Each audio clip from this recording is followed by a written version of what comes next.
వింటే భారతం వినాలి, తింటే గుంటూరు కారం తినాలంటుంటారు. గుంటూరు మిర్చి మరోసారి జాతీయ చిత్రపటంపై నిలిచింది. ఖండాంతర ఖ్యాతిగాంచిన మిర్చికి జాతీయ అవార్డు వచ్చింది. ఒక జిల్లా ఒక ఉత్పత్తి అంటే వన్ డిస్ట్రిక్ట్ వన్ ప్రొడక్ట్ కింద ఈ పంటకి బహుమతి లభించింది. దేశ రాజధాని న్యూఢిల్లీలోని ప్రగతి భవన్లో కేంద్ర వాణిజ్య పరిశ్రమల శాఖ మంత్రి పీయూష్ గోయల్ చేతుల మీదుగా గుంటూరు మిరపకు వచ్చిన పురస్కారాన్ని కలెక్టర్ నాగలక్ష్మి జూలై 13న స్వీకరించారు. మరి ఈ గుంటూరు మిరప ఘనత ఏమిటి? నిగనిగలాడే ఈ ఎర్రటి మిర్చిని చూస్తే ఎవరికైనా ఇట్టే నోట్లో పెట్టుకోవాలనిపించేంత అందంగా ఉంటుంది. మంటకు భయపడి ఆ పని చేయరు గాని పచ్చిమిర్చిని మజ్జిగన్నంలో నంచుకునేవారు ఎంతమందో. గుంటూరు మిరపకు అల్ట్రా హాట్ స్పైసీ కేటగిరీలో ప్రత్యేక స్థానం ఉంది. ఇందులోని పుంగెనపల్లి, వరాహస్వామిపేట, గుంటూరు మార్కెట్ మిర్చి, తడిపర్తి మిరప వంటి రకాల మిరపకాయలంటే దేశ దేశాల జనం ఎగబడుతుంటారు. అంతర్జాతీయ మార్కెట్లలో ఈ మిర్చికి ఉండే క్రేజ్ అంతా ఇంతా కాదు. గమ్మత్తైన వాసన, రంగు, రుచి దీని సొంతం. గుంటూరు జిల్లా భారతదేశంలో మిరప ఉత్పత్తిలో అగ్రగామిగా నిలుస్తోంది. ప్రతి ఏటా సుమారు 3 లక్షల టన్నుల మిరపకాయలు ఈ జిల్లాలో ఉత్పత్తి అవుతున్నాయి. వీటిలో చాలా భాగం Bangladesh, Sri Lanka, China, America, Dubai తదితర దేశాలకు ఎగుమతి అవుతుంది. గుంటూరు జిల్లాలోని పొన్నూరు, నర్సరావుపేట, చిలకలూరిపేట, తెనాలి వంటి ప్రాంతాల్లో మిరప సాగు ముఖ్య ఆర్థిక ఆధారంగా మారింది.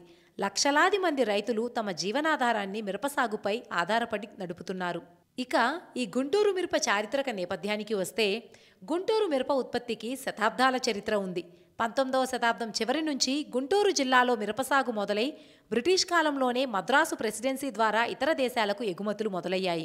1990లలో గుంటూరు మిరప మార్కెట్ స్థాపన, శాస్త్రీయ విత్తనాల అభివృద్ధి, ప్రాసెసింగ్ యూనిట్ల వల్ల ఈ ఉత్పత్తికి వాణిజ్య విస్తరణ లభించింది. ఇది నేడు భారతదేశపు అతిపెద్ద మిరప మార్కెట్ కేంద్రంగా అభివృద్ధి చెందింది.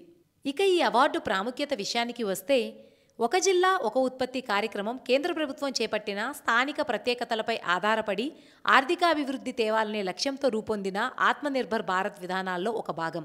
ప్రతి జిల్లాకు ఓ ప్రత్యేక ఉత్పత్తిని గుర్తించి దానికి మార్కెట్, బ్రాండ్, ఎగుమతి అవకాశాలు కల్పించడమే దీని లక్ష్యం.